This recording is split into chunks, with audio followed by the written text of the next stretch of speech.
В мережі з'явилася інформація, що на цьому багатостраждальному мості знову обмежують рух транспорту. Ми все дізналися. Дізналися ексклюзивну інформацію. Тож, будь ласка, давайте дивитися і про оновлення на мості. Південний міст з новим асфальтом. Покриття замінили на частині переправи. Почали працювати 24 серпня, закінчили минулими вихідними. Роботи тривали майже місяць, адже оновили ще й гідроізоляцію. Вона має 4 шари. До 3 діб потрібно було чекати, коли матеріал полімеризується. За цей час на ізоляцію не можна навіть ногою ставати.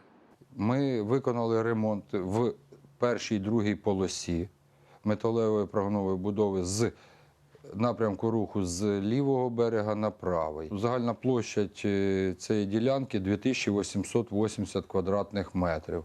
Та на мостовий перехід чекають ще більше оновлення – заміна деформаційних швів.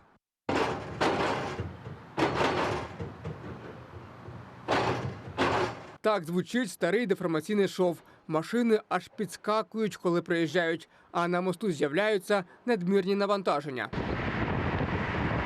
Багатько приходить нарікань від водіїв, що при під'їзді до деформаційного шву приходиться пригальмовувати.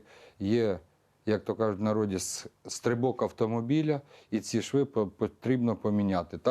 Також вони потрібні для заміни, щоб відвести воду від железобетонних конструкцій моста. Загалом на споруді 46 деформаційних швів. Основну частину замінили минулими роками. Застарілих лишилось 18. Заміна деформаційних швів розпочалася ще в серпні. І до цього часу дорожники працюють під естакадою, тож рух для цього зверху не перекривали.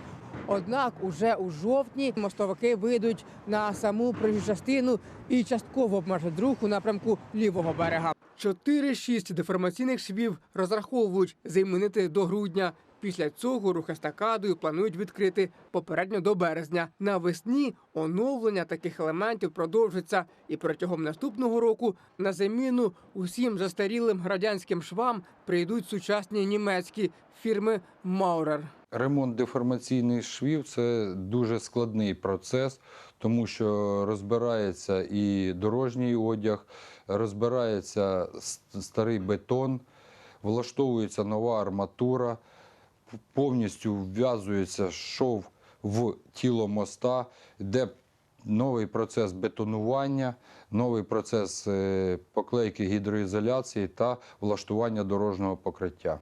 Деформаційні шви потрібно замінити, аби Південний міст працював на максимум, кажуть дорожники. Бо ж найближчими роками розпочнеться ремонт мостів Патони і метро з обмеженнями руху на них. Окрім заміни стикових елементів, на естакаді Південного оновлюють опори. Це продовжить термін експлуатації споруди. Богдан Бур'яненко, Андрій Геля, телеканал Київ.